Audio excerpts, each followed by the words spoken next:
নমস্কার, কেমন আছেন সবাই? আশা করি সকলে খুব ভালো আছেন ও সুস্থ আছেন। আমার নতুন একটা ভিডিওতে আপনাদের সকলকে অনেক ওয়েলকাম। তো আজকে আমি বানাবো বাঙালির অতি প্রিয় একটা রেসিপি, শুক্তো। তো চলুন কিভাবে আমি বানাই সেটাই আপনাদের সাথে শেয়ার করি। এখানে কিছু সবজি নিয়ে নিয়েছি, যেমন গাজর, করলা, সজনে ডাঁটা, আলু, বেগুন, কাঁচা কলা। আর এইদিকে নিয়ে নিয়েছি বড়ি, যেটা বিউলির ডালের বড়ি আমি নিজে বানিয়ে রেখেছিলাম। আর এখানে আছে সর্ষে আর পোস্ত। তো শুক্তোতে যে কোনো সবজি দেওয়া যায়। তো আমার হাতের কাছে যে সমস্ত সবজিগুলো ছিল সেগুলোই দিয়েছি। তো সবজিগুলো লম্বা লম্বা টুকরো করে কেটে নিয়েছি আর ধুয়ে পরিষ্কার করে নিয়ে এসেছি। এখন আমি এই সবজিগুলো এক এক করে ভেজে নেব।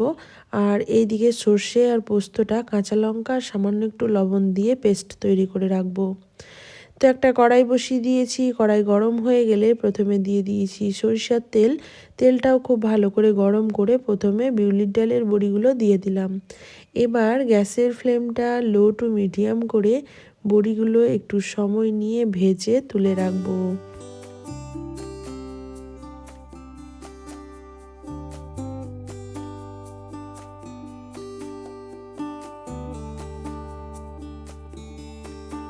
অবশিষ্ট যেই তেলটা পড়েছিল সেই তেলের মধ্যেই করলাগুলো প্রথমে খুব ভালো করে ভেজে নেব। শুক্তোতে সমস্ত সবজি একটু ভালো করে ভেজে নিতে হয়, তাহলেই শুক্তোর টেস্ট কিন্তু অনেক ভালো আসে।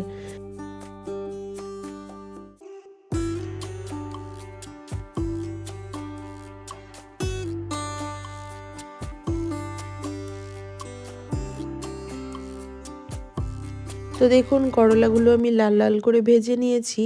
এর মধ্যেই এখন দিয়ে দিলাম সজনে ডাঁটা। সজনে ডাঁটাটাও কিন্তু করলার সাথে একটু ভালো করে ভেজে তুলে রাখবো। আর একটু সেদ্ধ হয়ে যাবে সেই জন্য ঢাকা চাপা দিয়ে কিছুক্ষণ রেখে দিয়েছিলাম। এতে করে খুব ভালো করে একটু সেদ্ধও হয়ে যাবে।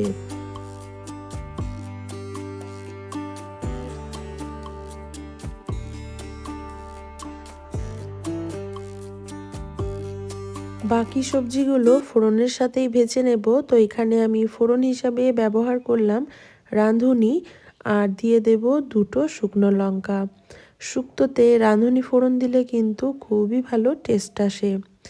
এবার এক এক করে বাকি সবজিগুলো দিয়ে দেব। প্রথমে দিয়ে দিলাম আলু, তারপর দিয়ে দেব গাজর, কাঁচা কলা। দিয়ে এটা একটু মিডিয়াম আঁচে ঢাকা চাপা দিয়ে দিয়ে ভালো করে ভেজে নিতে হবে। এতে করে সবজিগুলো খুব ভালো করে ভাজাও হয়ে যাবে, আর 50% মতো ভাজতে ভাজতে কুকও হয়ে যাবে।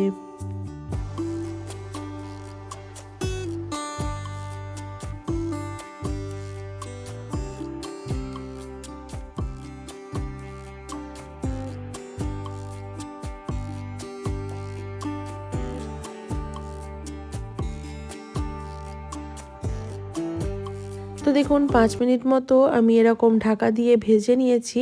এখন সবজিগুলোর কালারটাও চেঞ্জ হয়ে গেছে, আর দেখে নেব কতটা সেদ্ধ হয়েছে। এই পর্যায়ে আমি বেগুনগুলো অ্যাড করে দেব। বেগুনটা আমি প্রথমে দিইনি, কারণ বেগুনটা প্রথমে দিলে পুরো তেলটা টেনে নিত, আর বেগুনটা কিন্তু একদমই গলা গলা হয়ে যেত। তাই বেগুনটা সবার শেষে অ্যাড করেছি।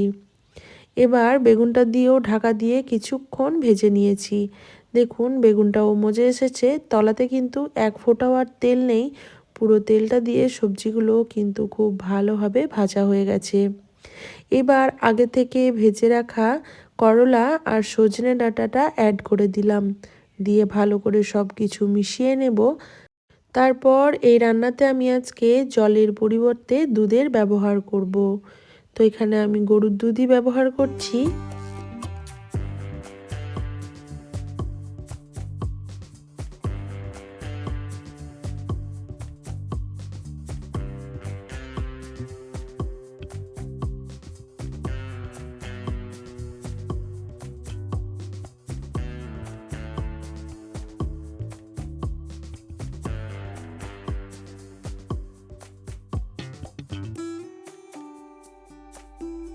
এই সবজির গ্রেভির জন্য বা সবজিটা সেদ্ধ হওয়ার জন্য পুরোটাই কিন্তু আমি এখানে দুধ ব্যবহার করেছি। এবার যে সর্ষে পোস্ত পেস্টটা রেখেছিলাম সেটা অ্যাড করে দিলাম।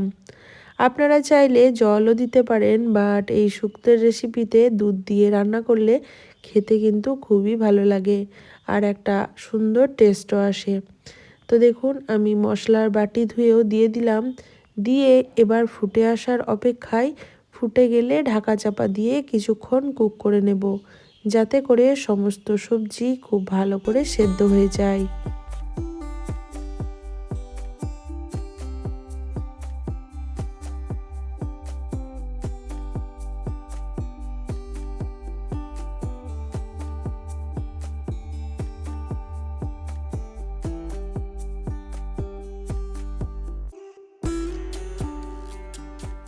তো দেখুন সব কিছুই মোটামুটি 90% মতো কুক হয়ে গেছে। এখন আমি আগে থেকে ভেজে রাখা বড়িগুলো অ্যাড করে দিলাম। বড়িগুলো দিয়ে একটু ভালো করে মিশিয়ে নিচ্ছি। এবার টেস্টের ব্যালেন্সের জন্য এখানে আমি লবণ আর চিনি অ্যাড করব। প্রথমে আমি সবজিগুলো ভাজার সময় সামান্য লবণ অ্যাড করেছিলাম, তো আমার মনে হচ্ছে লবণটা কম, তাই আবারও একটু লবণ অ্যাড করব। আর এখন দিয়ে দিলাম সামান্য একটু চিনি। এই শুক্তো একটু তেতো বা একটু সজনে ডাঁটার জন্য কষা লাগতে পারে, তাই আমি এখানে সামান্য চিনি ব্যবহার করেছি। আপনারা চাইলে এটাকে স্কিপ করতে পারেন, বাট আমার কাছে চিনিটা অল্প দিলে খেতে বেশ ভালোই লাগে। এবার আবারও ঢাকা দিয়ে আমি রান্নাটা কিছুক্ষণ করে নেব।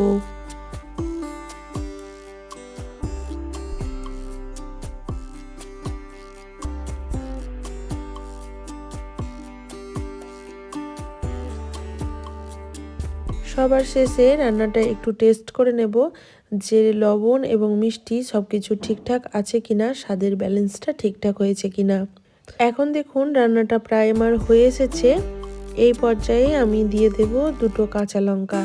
কাঁচা লঙ্কাটা চিরেও ব্যবহার করতে পারেন, বাট আমার বাচ্চাও খাবে, সেই জন্য আমি গোটায় কাঁচা লঙ্কা এভাবে অ্যাড করে দিচ্ছি।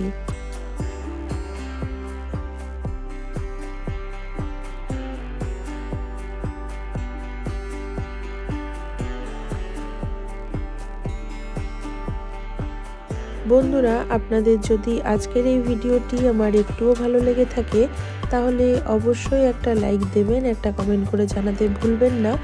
গরম গরম ভাতের সাথে দুপুরবেলায় এই রান্না একদমই মন জুড়িয়ে যাবে। ভিডিওটি এই পর্যন্তই, ভিডিওটি এখানেই শেষ করছি। সবাই ভালো থাকবেন, সুস্থ থাকবেন। আবারও দেখা হবে নেক্সট কোনো ব্লগ বা ভিডিওর সাথে। আজকের মতো এই পর্যন্তই, টাটা।